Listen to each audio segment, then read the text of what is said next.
आप सुन रहे हैं शिव महापुराण की पवित्र कथा श्री श्री पंडित प्रदीप मिश्रा जी के मुख से। एक लोटा जल सारी समस्या का हल। आइकनोलॉजी। जिंदगी में कोई अपना एक ऐसा हो जाता है जो तुम्हारे पीछे खड़े होकर तुम्हें हिम्मत देता है, घबराना नहीं। लोग धर्म पत्नी को केवल धर्म पत्नी मानते हैं और उसको सोचते हैं कि करवा चौथ आएगा तो साड़ी मांगेगी, जेवर मांगेगी, रकम मांगेगी। कभी विचार करना, वो जेवर, वो साड़ी, वो रकम अपने लिए नहीं मांगती है। उसको मालूम है जिस दिन मेरे पति पर अगर थोड़ा भी दुख आया तो मेरे जितने जेवर हैं वो इसी के काम आने वाले हैं, मेरे लिए इसी के काम आने। कोई चाहने वाला अगर मिले फिर निवेदन करूंगा, प्यार में धन नहीं होता, प्यार में पैसा नहीं होता, और प्यार चेहरा देखकर नहीं होता। प्यार तो दिल से एक दूसरे के भाव मिलना चाहिए, स्नेह मिलना चाहिए, वो प्रेम, वो वात्सल्यता। घर की एक धर्म पत्नी केवल ऐसी होती है, तुम्हें लगता है कि वो घर में रहती है तो बहुत ऐश और आराम की जिंदगी जीती है।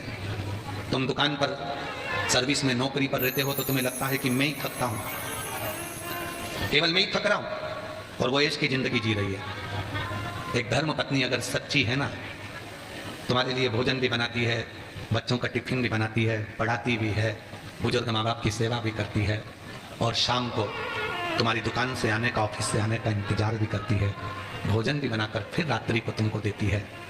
उसका समर्पण, लोगों के ताने भी सुनती है, विष भी पीती है। वो सच्ची धर्म पत्नी। केवल विवाह हुआ, शादी हुई, एक आध बच्चे हो गए, जरा सी बात खड़ी हो गई और उसके पीछे तलाक हो रहा है, तो समझ लेना कि तुमने अपनी जिंदगी को भी सही जिया ही नहीं। और तुमको लगता है कि इस लड़के से तलाक ले लूंगी, दूसरी शादी कर लूंगी, या मैं इस लड़की से तलाक ले लूंगा, दूसरी शादी कर लूंगा।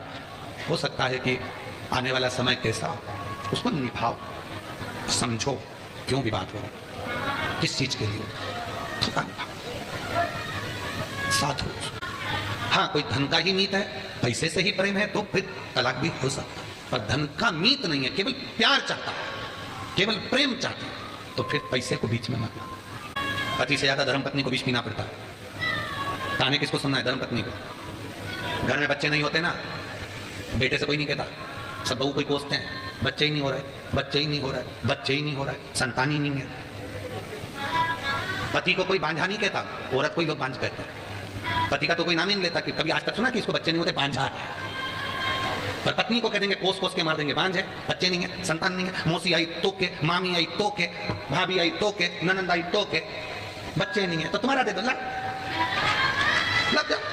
बच्चे नहीं है, बच्चे नहीं है, बच्चे नहीं है। पति से कोई नहीं कह रहा, सारे दोष स्त्री को, सब विष उसको।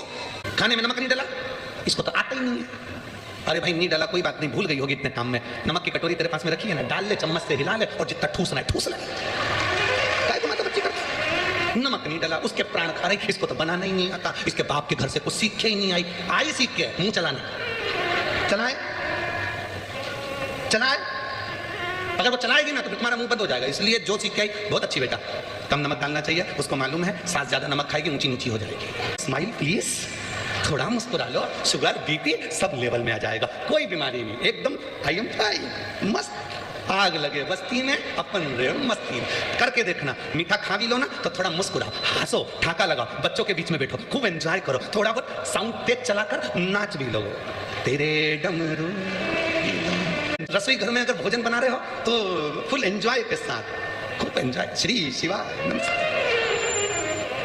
बच्चे आकर चिल्ला रहे हैं, परिवार आकर चिल्ला रहा है, तो भोजन बनाने वाला आधा डिप्रेशन में पड़ा हुआ है, भोजन बनाएगा तो भोजन भी, फिर वो उसको भी गुस्सा आता है, और गुस्सा आता है तो फिर वो आटे पर गुस्सा निकलती है, आटे पर गुस्सा, और वो आटे पर गुस्सा निकला तो आटे की रोटी बनी, और रोटी बन के सबको खिलाई गई। अब सब शाम को 4 बजे तक जैसे ऑफिस से आए, सब आग बबूला। कहा हमारे घर में इतना गुस्सा कैसे आ गया? क्योंकि तुमने वो घर की बहू को इतना डिप्रेशन दे दिया, घर की माँ को इतना डिप्रेशन दे दिया कि वो पूरा आटे में, या फिर चाय बनाती है तो उसकी अदरक में, वो अदरक को कूट कूट के पूरा गुस्सा निकाल देती है, और वही गुस्से की चाय तुम पी जाते हो, तो पीते से आग बबूला, मेरा नाम चिंचिंचू। उसको सुखी रखो। तुमने अगर मेरी जीजी को सुखी रखना चालू कर दिया तो जी जाओ, तुम्हारी तो बल्ले बल्ले हो जाएगी पक्का। तुम उसको सुखी रखो, खुश रखो, ठीक है जो है, तुम अच्छी रहेगी।